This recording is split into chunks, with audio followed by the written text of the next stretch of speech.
할렐루야.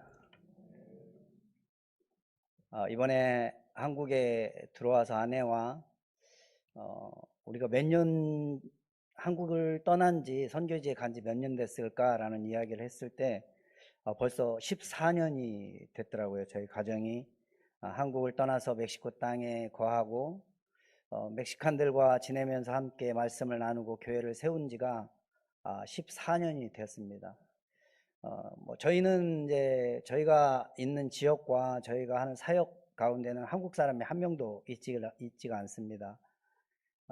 그런데도 우리 멕시칸 성도님들이 한국말 한 가지를 배웠는데 그 단어가 하필이면 빨리빨리입니다. 빨리빨리. 목사가 어떻게 가르쳤길래 빨리빨리 하나님의 사랑, 네, 사랑해요 이런 단어를 배워야 되는데 빨리빨리를 먼저 배웠습니다. 왜냐하면 제가 그 얘기를 많이 썼나 봐요. 교회 사역을 하면서 빨리빨리 합시다. 스페인어로 얘기하면 라피도 뭐 그런 표현인데 그걸 어떻게 한국말로 이제 구글이 있으니까 번역을 해가지고 저한테 놀립니다. 목사님 빨리빨리 이렇게 놀립니다. 그래서 빨리빨리.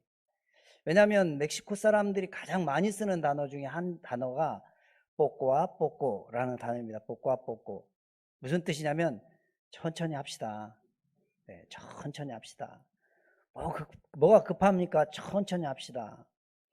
처음에는 이 사람들 왜 이렇게 게으르지? 처음에는 너무나도 답답하고 속이 터지는 그런 경험들도 있었지만 세월이 지나면서 그 멕시칸 성도들에게 제가 한 가지 배우는 것 중에 하나는 기다릴 줄 아는 마음들, 좀 기다릴 줄 아는 여유들을 많이 배우게 됩니다. 제가 한국에 와서 보니까 사람들이 참 급한 것 같아요. 우리가 잘 못 느끼지만 지하철 에스컬레이터를 올라갈 때 보니까 그냥 서서도 저절로 올라가는데 거기를 걸어서 올라가더라고요. 걸어서 올라가는데 얼마나 급한지 2계단씩 걸어서 올라가는 사람도 봤습니다. 요즘 제가 온 지 한 달 됐거든요. 근데 아내와 제가 열심히 걸어서 올라가고 있습니다. 저희도 그렇게 급해지고 그렇게 알지 못하지만 굉장히 여유 없이 급하게 살아가는 모습들을 보게 됩니다. 멕시칸들은 여유가 있습니다. 그래서 관공서 같은 데 가서도 한국은 아마 관공서에서 20분 이상 기다린다면 굉장히 화를 내고 그곳에서 여러 가지 싸움이 날 수도 있는 상황이 벌어질 겁니다. 멕시코는 보통 한 2시간 정도는 가볍게 기다립니다. 그러면서 이렇게 얘기합니다. Está bien, hasta mañana 이렇게 얘기합니다. 무슨 뜻이냐면 괜찮아, 내일 또 올게. 한국에서는 불가능하죠. 내일 또 온다는 게 어떻게 한국에서 가능하면, 오늘 결판을 내야 되는데 내일 또 오라고 하면 이제 화가 나죠. 그렇게 웃으면서 가고 실제로 내일 또 와서 그 일들을 진행합니다. 굉장히 어쩌면 한국 사람이 볼 때는 너무나 게으르다고 생각할 수 있지만 저는 그들의 삶 속에서 삶의 여유를 배우고 또 저렇게 인내하는 모습도 우리 안에 필요하구나라는 생각들을 많이 가지게 됩니다. 하루하루 우리가 참고 인내하며 기다리는 삶이 우리에게 참 소중하다는 것을 많이 느낍니다. 아메리카 대륙을 발견한 크리스토퍼 콜럼버스의 항해 일지에 이런 내용이 있습니다. 거기에 보면 오늘도 순풍이 불었기 때문에 우리는 항해한다가 아니고 그냥 한마디, 오늘도 우리는 항해한다. 제가 그 책의 한 부분을 읽으면서 많은 생각을 하게 됐습니다. 오늘도 우리는 항해한다. 안개와 폭풍우 그리고 선상에서의 여러 가지 어려움이 있을지라도 매일매일 우리는 항해한다. 그 단어를 읽을 때 그런 생각을 했습니다. 우리는 순례자죠. 하나님 나라를 향해서 걸어가고 있는 순례자입니다. 언젠가는 그 나라에 여러분과 제가 다 도착하게 될 것입니다. 순례자입니다. 순례자에게 가장 중요한 것은 매일매일 변함없는 자세로 하나님을 사랑하고 그 마음으로 하루하루를 걸어가는 것이 가장 중요한 게 아닐까 생각을 합니다. 어려움과 좌절이 있을지라도, 그리고 그런 사건 속에서 내가 혹시 하나님 정말 살아계십니까? 하나님 나를 기억하고는 있는 것입니까? 라고 그런 생각, 그런 회의가 있을지라도 매일매일 우리가 그 안에서 항해하는 것, 걸어가는 것이 우리 크리스찬에게 있어서는 가장 중요하다는 것입니다. 누가복음 9장 23절에 보니까 이렇게 말씀하죠. 아무든지 나를 따라오려거든 자기를 부인하고 날마다 제 십자가를 지고 나를 좇을 것이니라. 이 말씀을 묵상하다 보면 이런 생각이 듭니다.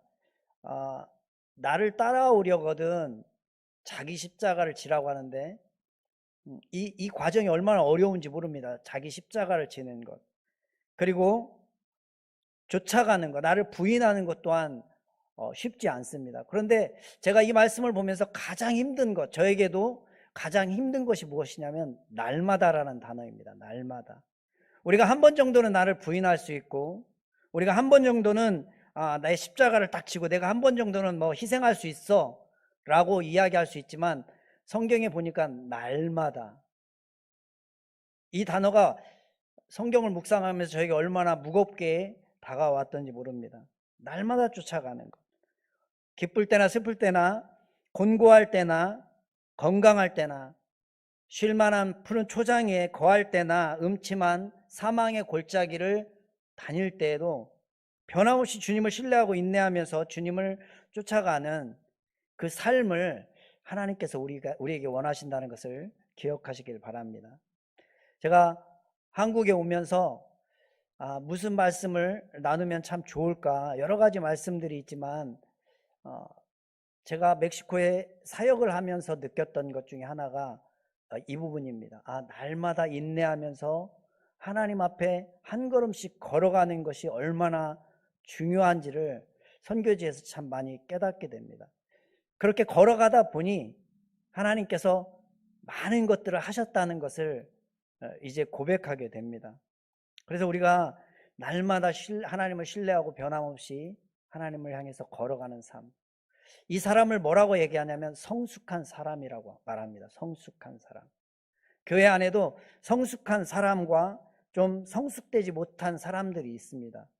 그 큰 차이가 있는데 여러 가지 차이가 있겠지만 그 중에 하나는 바로 인내입니다. 기다릴 줄 아는 것. 내가 이 목까지 차오르던 어떤 단어도 그걸 참아내는 겁니다. 내 마음속에서 지금 화산처럼 터져 나올 수 있는 어떠한 단어를 내가 억누르는 것, 내가 참는 것, 인내하는 것. 그 사람이 성숙한 사람입니다. 내가 가진 생각들을 함부로 표현하지 않는 것, 다른 사람을 배려하는 것, 이런 사람이 바로 성숙한 사람입니다. 그래서 그 사람이 얼마나 성숙한 사람인지 알려면 그 사람의 인내와 끈기, 얼마나 기다릴 수 있는가, 그것에 의해서 그 사람의 성숙도를 측정할 수가 있습니다. 제가 신학교를 마칠 때쯤에 설교학을 가르쳤던 교수님이 그런 이야기를 했습니다. 여러분, 목회가 뭐라고 생각하십니까? 이렇게 질문을 했습니다. 뭐 이제 신학교를 졸업하는 학생들에게는 얼마나 열정이 있습니까? 그래서 뭐 여러 가지 대답들이 나왔습니다. 근데 그 교수님이 저희를 보시고 한마디로 목회를 정리해 주셨습니다. 뭐라고 했냐면, 여러분, 목회는 견디는 것입니다. 이렇게 얘기를 했어요. 제가 그 단어에 여러 가지 함축적인 의미가 있겠지만 딱 들었을 때 별로 기분이 썩 좋지가 않았습니다. 왜냐하면 열정이 가득했던 때이기 때문에 내가 이 열정으로 목회하려고 나가는데 목회를 견디는 것, 이렇게 표현하니까 썩 기분 좋게 들리는 단어는 아니었습니다. 그런데 세월이 흐르면서 많은 시간, 또 성도들을 섬기고 목회하면서 교회 안에 있으면서 이 단어의 의미를, 그 뜻을 다시 한번 생각하게 됐습니다. 그래서 좀 선교사 저 후배들이 와서 여러 가지 노하우를 배우고자 막 물어봅니다. 선배님, 선교가 무엇입니까? 막 이렇게 물어봅니다. 그때 저도 똑같이 대답합니다. 선교는 견디는 거다. 이렇게 얘기합니다. 선교는 견디는 거다. 하나님 앞에 참고 견디고 인내하고 기다릴 때 하나님께서 길을 열어주시고 하나님께서 일하신다라는 것을 보게 된다는 것입니다. 야고보서도 보면 야고보서는 성숙함의 중요한 표지가 인내임을 말씀합니다. 인내가 가장 중요하다는 거죠.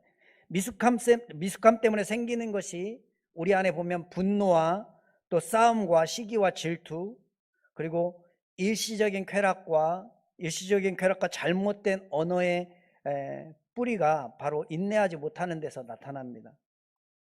성경에 보면 아브라함의 조급함이 이스마엘이었다면 이 아브라함의 인내는 바로 인내의 결과는 이삭입니다. 이와 같이 여러분과 저의 삶에 조급함의 결실로 나타나는 것이 후회와 원망이지만 우리가 조금만 인내하면, 조금만 참고 인내하면, 기다리면 그 기다림의 결실로 감사와 기쁨을 거둘 수 있습니다. 우리는 우리 자신에 대해서 인내할 때가 있습니다. 우리가 생활하는 가족과 또 친구들을 포함한 많은 사람, 좀 넓게는 교회 안에서 우리가 같이 생활하는 우리 성도들 간에 인내해야 될 때가 있습니다. 우리가 처해 있는 환경에 대해서 우리가 인내해야 합니다. 하나님의 응답에 대해서도 인내해야 합니다. 혹시 여러분 가운데 그런 생각을 합니다. 우리는 언제까지 인내해야 돼? 우리 크리스찬들도 할 얘기는 좀 하고, 스트레스 받아서 죽는 것보다 낫잖아. 할 얘기는 하고 인내하지 이렇게 살자라고 이야기를 할 때도 있습니다. 때로는 막막한 기다림 때문에 힘들어 하시는 분도 있습니다. 그런데 야고보서 1장 4절에 보면 이렇게 말씀합니다. 인내를 온전히 이루라. 이는 너희로 온전하고 구비하여 조금도 부족함이 없게 하려 함이니라. 하나님께서 우리에게 인내를 요구하시는 그 목적을 성경에 기록을 하고 있습니다. 뭡니까? 바로 온전하고 구비하여 조금도 부족함이 없는 성도, 조금도 부족함이 없는 목사, 조금도 부족함이 없는 장로, 권사, 구역장, 조금도 부족함이 없는 하나님의 사람으로 세우려고 우리에게 인내를 요구하신다는 것. 우리에게 피해를 주려고 하는 것이 아니라, 우리를 스트레스 받게 하려고 하는 것이 아니라, 하나님께서 우리를 바른 하나님의 사람으로 세우시려고 우리에게 인내를 요구하신다는 겁니다. 성경의 세 번역에 보면 이렇게 이 말씀을 번역했습니다. 인내력을 충분히 발휘하여 조금도 부족함이 없이 완전하고 성숙한 사람이 되십시오. 성숙한 그리스도인이 되게 하려고 우리에게 하나님께서 인내를 요구하고 계십니다. 인내하며 기다리는 것이 힘들어도 하나님의 목적과 뜻이 있음을 기억할 때 우리가 인내할 수 있습니다. 그 인내를 통해서 성숙한 그리스도인이 되시기를 간절히 축원드립니다. 여러분의 사역 가운데도 참 많은 인내가 필요합니다.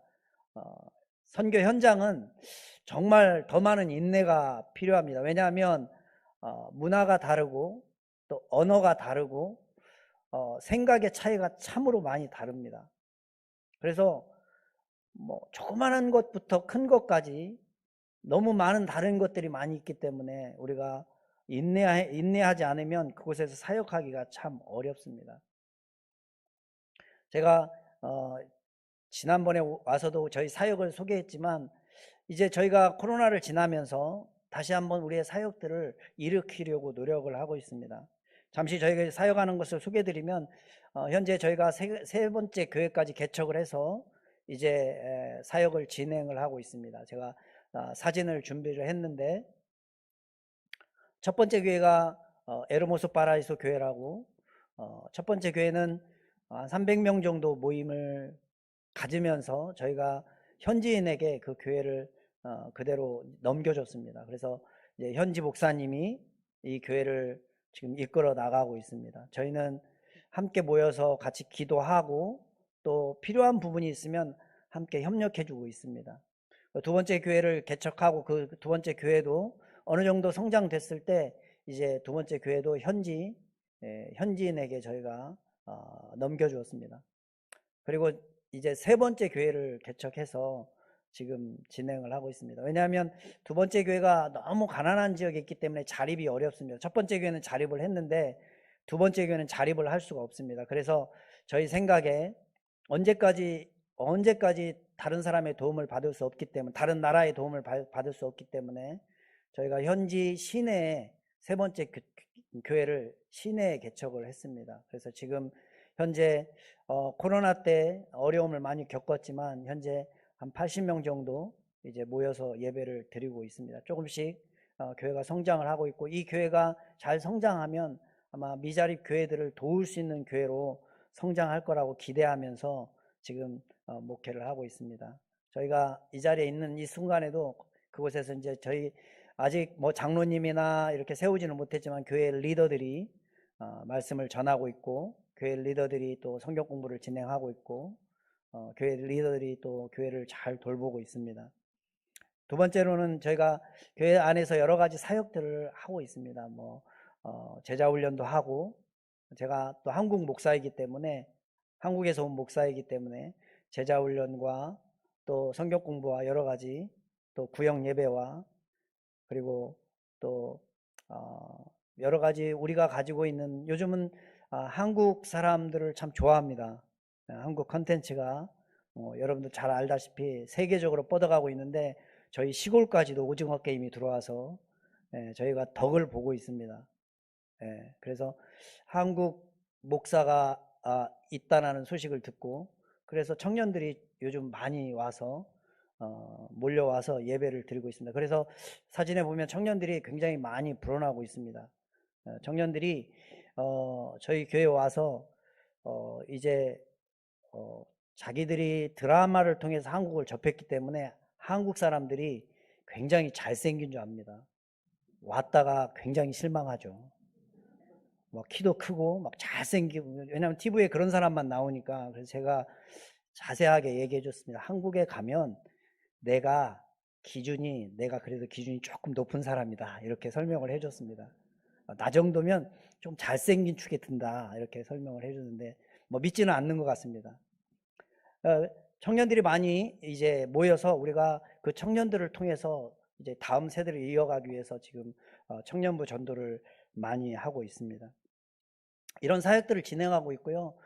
또 한 가지는 마약센터 협력사역을 진행하고 있습니다. 그 다음 사진에 보면 저희가 마약센터 협력사역을 하는데 11세부터 16세까지의 여자아이들, 마약과 알코올 중독자들을 말씀을 통해서 다시 한번 변화시키는 그런 사역들을 하고 있습니다. 저희가 이 사역을 함께 하는데 굉장히 어렵습니다. 왜냐하면 이 사역을 이곳에서 훈련을 받고 집으로 다시 돌아간 아이들 중에 90%가 다시 돌아옵니다. 왜 그럴 것 같습니까? 그 삶의 환경이 바뀌지 않기 때문에 그렇습니다. 이 아이들이 돌아갔는데 집에 마약 중독자인 아버지와 알코올 중독자인 가족들이 있습니다. 한 달은 버티지만 다시 넘어져서 또다시 돌아옵니다.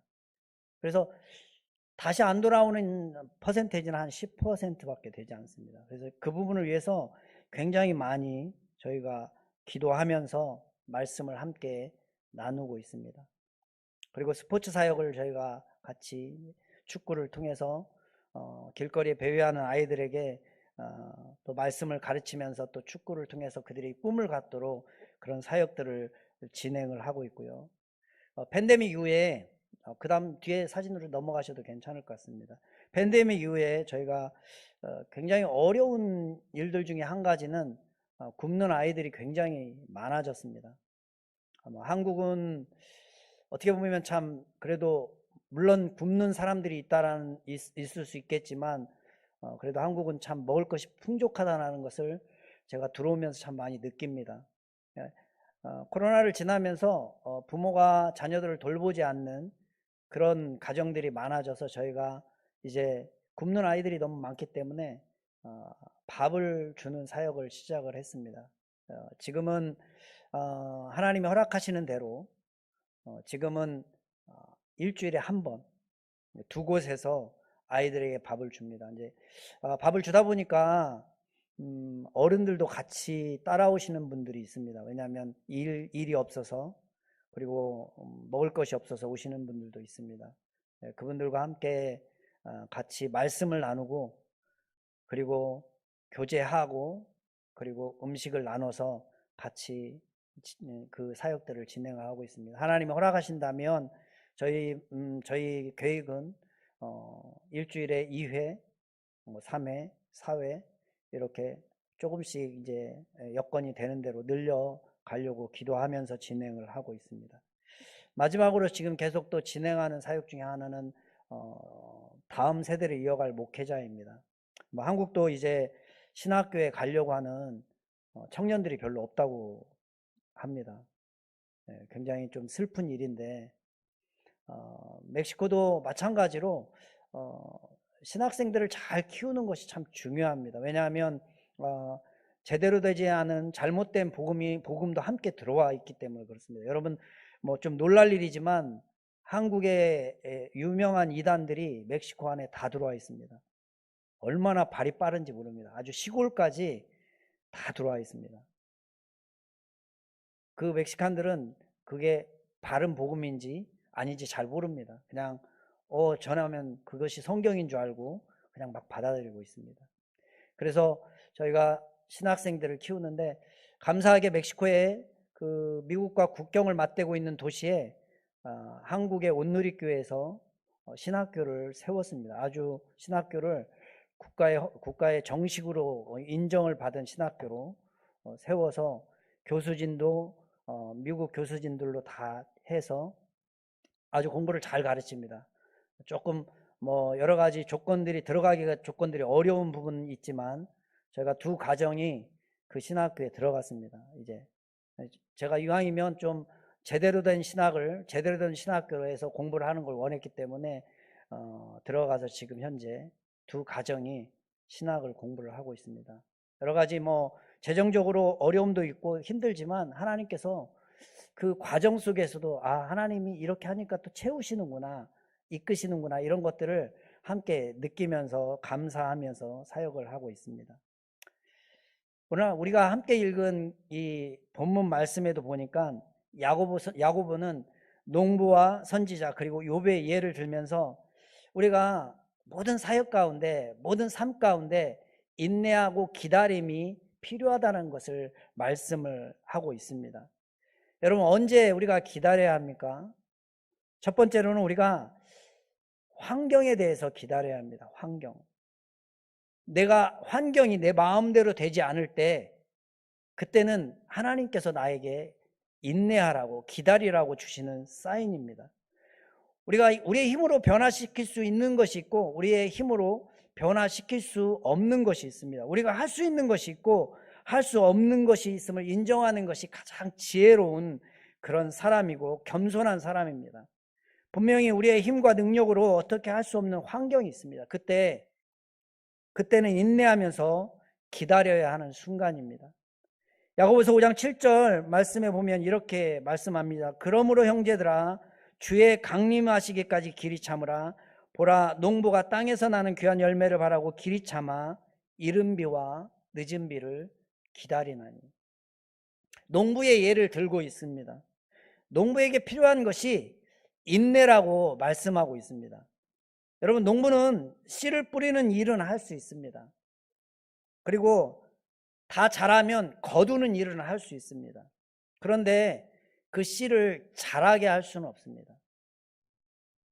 할 수 있는 환경은 만들어줄 수 있지만 그 농부가 비를 내리게 할 수는 없습니다. 태양이 떠오르게 할 수는 없습니다. 농부에게 필요한 것은 마침내 귀한 열매를 거두게 될 것을 소망하고 참으면서, 길이 참으면서 비가 내릴 때까지 기다리는 것입니다. 우리도 가끔 우리가 어떻게 할 수 없는 환경들을 만나게 됩니다. 여러분의 삶 속에서, 저는 선교지에서 제가 아무리 발버둥 쳐도 어떻게 할 수 없는 그런 환경들을 간혹 만나게 됩니다. 마치 어두운 터널을 지나는 것 같은 그런 시기를 경험합니다. 그때 하나님이 늘 주시는 말씀이 내가 동굴에 들어간 것이 아니라 내가 터널을 통과하고 있다는 것을 말씀합니다. 언젠가는 끝나죠. 터널은 언젠가는 빛을 보게 됩니다. 그 터널에서 우리가 발버둥 쳐도 할 수 있는 것이 없죠. 그때는 인내하면서 하나님의 얼굴을 바라보면서 기다리는 것입니다. 조금 더 인내하면서 기다릴 때 하나님의 놀라운 은혜를 발견할 수 있다는 것입니다. 두 번째로는 사람에 대한 인내가 필요합니다. 나를 둘러싼 사람들이 변화되지 않을 때 우리가 해야 될 것이 바로 인내입니다. 환경에 대해서도 인내하는 것이 어렵지만 사람에 대해서 인내하는 것 참 어렵죠. 여러분 잘 아시다시피 사람은 쉽게 변하지 않습니다. 그래서 뭐 농담처럼 사람이 변하면 죽는다 뭐 이렇게 표현하죠. 사람은 쉽게 변하지 않습니다. 여러분의 자녀들을 보면 쉽게 변하지 않죠. 입으로는 예라고 대답하고 행동은 자기들이 하고 싶은 대로 하면서 삽니다. 변하지 않습니다. 여러분의 남편과 아내도 잘 변하지 않죠. 사람이 변한다는 것이 참 어렵습니다. 그래서 우리가 이 사람과의 만남을 통해서 건강한 인격을 가진 사람들과의 만남을 통해서 우리가 성숙하게 되기도 하지만 때로는 만나지 말아야 할 사람과의 만남을 통해서 상처라는 것을 입기도 합니다. 우리가 표현하는 상처, 쓴뿌리. 교회 안에서도 우리가 어쩌면 관계 속에서 쓴뿌리를, 상처를 경험하기도 합니다. 그래서 야고보서 5장 10절에 보면 이렇게 말씀하죠. 형제들아, 주의 이름으로 말한 선지자들로 고난과 오래 참음에 본을 삼으라. 본을 삼으라. 선지자들이 이 땅에 와서 복음을 전할 때 이 하나님의 말씀을 백성들이 잘 들었습니까? 여러분 구약 성경을 우리가 읽다 보면 선지자들이 말씀을 탁 선포하면 하나님의 백성들이 그 말씀을 탁 받아들이고 바로 변했습니까? 아니죠. 변화되지 않았습니다. 다시 죄 가운데 거했고 때로는 하나님께서 보내신 선지자들을 핍박하고 죽이기까지 했습니다. 우리에게 가까이 있는 사람들에 대한 변화를 기대합니다. 변하지 않으면 우리 안에 뭐가 일어납니까? 분노가 일어나죠. 화가 납니다. 화가. 그래서 우리 자녀들에게 우리가 소리를 지르는 이유가 뭡니까? 화내는 이유가 뭡니까? 내가 원하는 대로 변화되지 않기 때문에. 부부싸움을 하는 이유도 뭐 어떻게 보면 한 가지죠. 내가 원하는 대로 내 아내가, 내가 원하는 대로 내 남편이 변화되지 않기 때문에 화가 납니다. 내 기대에 미치지 못하기 때문에 우리가 화가 난다는 것입니다. 근데 우리가 깨달아야 될 중에 하나가 사람은 잘 변하지 않는다는. 그러므로 우리에게 필요한 것이 사람에 대한 인내, 기다림이 필요합니다. 왜냐하면 우리가 논리 정연한 말로 사람을 변화시킬 수 없습니다. 노력으로 절대 사람을 변화시킬 수 없습니다. 한 사람을 변화시키는 것은 진실한 사랑, 그리고 하나님의 능력만으로 가능한 줄 믿습니다. 여러분 이 세상에서 가장 변하기 어려운 사람이 누군지 아십니까? 가장 안 변하는 사람이 누구일 것 같습니까? 옆 사람 보지 마시고, 옆에 이렇게 아내 보지 마시고요. 가장 변하기 힘든 사람은 나입니다. 나. 우리가 우리 자신에 대해서 잘 모르기 때문에 그렇게 인정하지 않을 수도 있겠지만 저 자신을 봐도 가장 변화되지 않는, 가장 변하기 어려운 사람이 바로 나라는 것을 보게 됩니다. 참 어렵죠.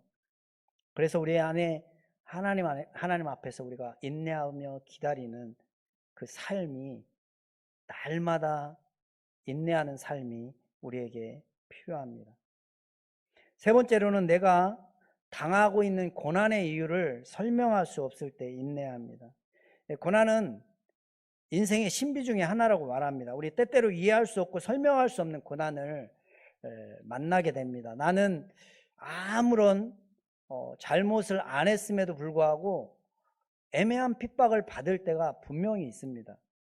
나는 특별히 잘못한 게 없음에도 불구하고 내 안에 여러 가지 어려움들, 고난들이 올 때가 있습니다. 욥의 고난이 그렇죠. 야고보서 5장 11절에 보면 보라, 인내하는 자를 우리가 복되다 하나니 너희가 욥의 인내를 들었고 주께서 주신 결말을 보았거니와 주는 가장 자비하시고 긍휼이 여기시는 자신이라. 욥이 당한 고난은 정말 이해할 수가 없습니다. 우리가 목사님을 통해서 여러분들이 분명히 뭐 욥의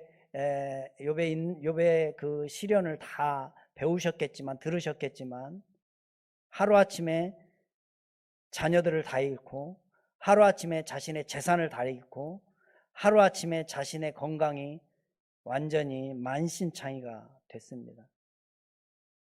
여러분, 욥이 성경을 보면 욥이 가장 힘들어했던 이유가 있습니다. 그가 자신의 건강이 만신창이가 돼서 힘들었던 게 아니고 가지고 있던 재산을 다 잃어서 막 힘들어했던 것이 아닙니다. 욥이 가장 힘들어했던 것 중에 하나는 하나님의 침묵입니다.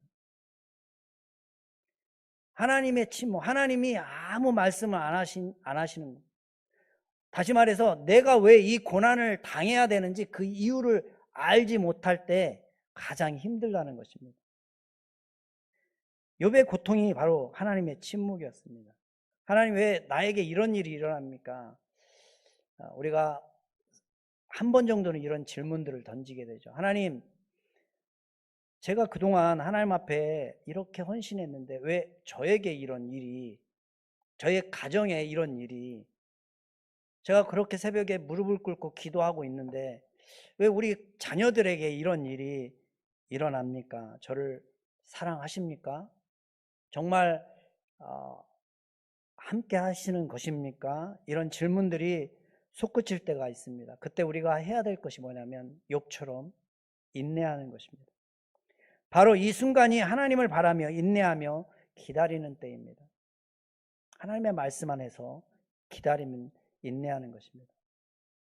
성경에 보면 헬라어에 말씀이라는 단어가 두 단어로 사용되고 있습니다. 첫 번째 단어는 로고스이고 또 다른 말씀이라는 단어는 레마입니다. 로고스와 레마는 다른 차이가 있습니다. 로고스는 어떤 의미를 가지고 있냐면 주관적인 이야기를 할 때 로고스를 사용합니다. 예를 들면 여러분이 잘 알고 있는 요한복음 1장 1절 말씀, 태초에 말씀이 계시니라, 이 말씀이 하나님과 함께 계셨으니 이 말씀은 곧 하나님이시니라. 이 말씀은 곧 이때 쓰는 단어는 로고스입니다. 왜냐하면 주관적인 하나님의 말씀이, 모든 것이 하나님의 말씀이다 라고 이야기할 때 로고스라는 단어를 사용합니다. 레마는 언제 쓰냐면 레마는 객관적인 말씀을 칭할 때 레마라는 단어를 씁니다. 예를 들면 여러분 안에 모든 것이 하나님의 말씀이면 인정하지만, 로고스로 인정하지만, 어떤 분은 성경의 한 부분을 읽을 때 감동이 있습니다. 어떤 부분은 그 말씀을 읽을 때 별로 크게 감동이 없습니다. 예를 들면 마태복음 1장을 시작하면서 막 나코가 쭉 시작되는데 그 말씀에 막 엄청 감동을 받는 분은 아마 없을 것 같습니다. 역대상 1장부터 시작하면서 조는 분들이 많더라고요. 역대상 1장을 읽으면서 와, 하나님의 말씀이 정말 놀랍다, 뭐 감동이 되는 사람이 많이 없을 거예요. 근데 어떤 분들은 그 말씀을 읽으면서도 하나님의 놀라운 은혜를 깨닫는 분도 있습니다. 사람마다 말씀을 읽으면서 객관적으로 주관적으로 자신이 느끼는 그 말씀들이 다 다릅니다. 이 객관적으로 말씀을 느끼는 그 말씀을 헬라어에서는 레마라고 합니다. 다시 말하면 하나님의 사람들의 인내할 수 있는 비결은 그 사람의 레마가 있어야 된다는 거예요. 레마. 우리가 로고스를 가지고 있습니다. 이 성경 다 로고스죠. 이 로고스를 가지고 있지만 각자의 성도들의 마음속에 레마가 있어야 한다는 것입니다. 그 레마가 없을 때 우리가 인내하지 못하고 우리가 견디지 못하고 하나님 앞에서 영적 전쟁에서 승리할 수 없다라는 것입니다. 나를 움직이게 하는 말씀, 이것이 레마입니다. 내 눈을 뜨게 하는 말씀, 이것이 레마입니다. 나를 다시 한번 세우는 말씀, 내 인생을 바꾸는 말씀, 이것이 레마입니다. 그래서 우리가 인내하려면 레마를 가져야 합니다. 저에게도 레마가 있습니다. 왜냐하면 여러분과 동일하게 영적 전투 현장에 나가 있기 때문에 그것에서 저의 레마가 필요합니다. 힘들 때, 고통스러울 때, 모든 것을 포기하고 싶을 때, 야, 한국에 돌아가고 싶다라는 마음이 들 때, 그때 아내와 저에게 가지고 있는 레마가 있습니다. 이사야 41장 10절, 두려워하지 말라, 내가 너와 함께함이라. 놀라지 말라, 나는 내 하나님이 됨이라. 내가 너를 굳세게 하리라. 참으로 너를 도와주리라. 참으로 나의 의로운 오른손으로 너를 붙들리라. 이게 저의 부부의 레마입니다. 이 말씀을 읽고 나면 다시 일어나게 됩니다.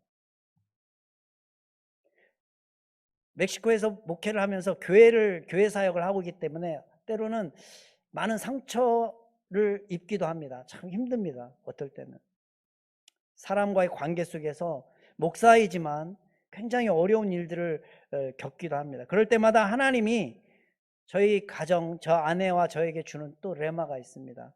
고린도전서 10장 13절, 사람이 감당할 시험 밖에는 너희가 당한 것이 없나니 오직 하나님은 미쁘사 너희가 감당하지 못할 시험 당함을 허락하지 아니하시고 시험 당할 즈음에 또한 피할 길을 내사 너희로 능히 감당하게 하시느니라.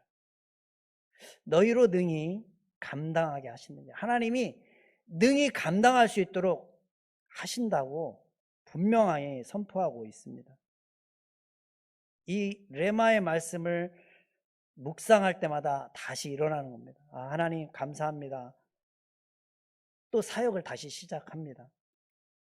여러분 안에 레마가 있기를 간절히 소원합니다. 그 레마를 통해서 인내하며 영적 전투에서 승리할 수 있는 우리 믿음의 모든 성도님들 되시기를 간절히 축원드립니다.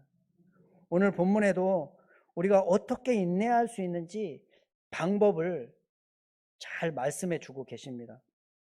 야고보서 5장 11절에 보니까 보라 인내하는 자를 우리가 복되다 하나니 그 다음에 이렇게 말씀합니다. 너희가 욥의 인내를 들었고 그 다음 말씀이 참 멋있죠. 주께서 주신 결말을 보았거니와. 너희가 욥의 인내를 들었고 욥이 어떻게 인내했는지 들었고 그 다음에 뭘 들었니? 그 욥의 결말을 보지 않았니? 이렇게 말씀합니다. 욥의 결말은 무엇입니까? 하나님이 욥을 더블로 축복하시잖아요. 더블로 축복하시죠. 결국 욥은 인내를 통해서 하나님의 놀라운 기적과 은혜와 축복을 분명히 누렸습니다. 주께서 주신 결말. 우리가 인내할 수 있는, 우리가 조금 애매한 핍박을 받을 때, 교회 안에서 우리가 사역할 때 또 힘든 일이 있을 때 우리가 견딜 수 있고 우리가 또다시 사역할 수 있는 그 이유 중에 한 가지는 뭐냐면 주께서 주신 결말. 나 다 때려치고 싶어. 나 이렇게 열심히 했는데 알아주는 사람이 없어. 그때 우리가 기억해야 될 말씀이 뭐냐면 주께서 주신 결말. 주께서 주신 결말. 여러분 이 짧은 표현을 보면 분명히 우리의 고난에는 끝이 있다는 것입니다. 우리의 인내에는 끝이 있다는, 우리의 기다림에는 끝이 있대요. 언젠가는 끝이 있다는 겁니다.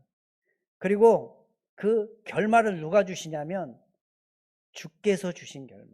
주님께서 우리에게 그 결말을 욥에게 주셨듯이 우리에게 주신다는 겁니다. 욥의 결말이 복되었듯이 결국 우리에게 주께서 주신 결말이 우리에게도 복되다는 것을 믿으시기 바랍니다. 우리의 인생에 생기는 모든 사건들은 배움을 위해서 주어지는 것입니다. 이것을 통해서 하나님은 어떻게 하나님의 사람을 다루시며 만들어 가시는지를 우리에게 가르쳐 줍니다. 우리가 또 배우게 됩니다. 그래서 인생의 크기는 내가 누구고 내가 얼마나 많이 배웠고 내가 어떤 일들을 하고 있느냐가 아니라 가장 중요한 것은 내 인생의 크기는 내 안에 누가 거하고 계시는지, 내 안에 거하시는 분이 누구신지에 의해서 내 인생의 크기가 결정됩니다. 인내하고 기다리는 과정을 통해서 우리가 겸손을 배우게 되고 나와 함께 하시는, 그리고 함께 하시며 내 안에 계신 분 예수 그리스도를 우리가 발견하게 됩니다. 그래서 고린도전서 13장에 보면 쭉 말씀이 있죠. 여러분 잘 기억아시지만 사랑은 오래 참고 온유하며 쭉 가면서 마지막 단어가 이겁니다. 사랑은 모든 것을 견디느니라. 모든 것을 견디는, 인내하면서 기다리는 것이다, 이렇게 말씀합니다. 이것이 참된 사랑입니다. 참된 사랑은 다시 말하면 우리가 인내하는 것입니다. 기다리는 것입니다. 참는 거예요. 여러분 가운데 복잡하고 또 때로는 얽힌 또 애매한 또 어려운 문제들을, 고민들을 경험하고 계신 분이 계시다면 조금 더 인내하시길 바랍니다. 저도 선교지에서 인내하면서 사역하거든요. 조금 더 인내하시면 주께서 주신 결말이 있습니다. 분명히 있습니다. 그 결말이 여러분의 마음을 기쁘게 할 것입니다. 주께서 주신 결말, 그 결말을 여러분의 눈으로 목도하게 될 것입니다. 그런 우리 믿음의 성도님들 다 되시기를 간절히 축복합니다. 기도합니다. 하나님, 주께서 주신 그 결말을 우리가 목도하기를 원합니다. 우리 임학성광교회 모든 성도님들이 이곳에서 주께서 주신 결말을 경험하기를 원합니다. 인내하며 기다릴 때 주시는 놀라운 하나님의 축복을 기억하며 오늘 하루도 인내하며 하루하루를 날마다 걸어갈 수 있는, 믿음으로 걸어갈 수 있는 귀한 믿음의 성도님들 다 될 수 있도록 축복하여 주옵소서. 감사드리며 예수님의 이름으로 기도하옵나이다. 아멘.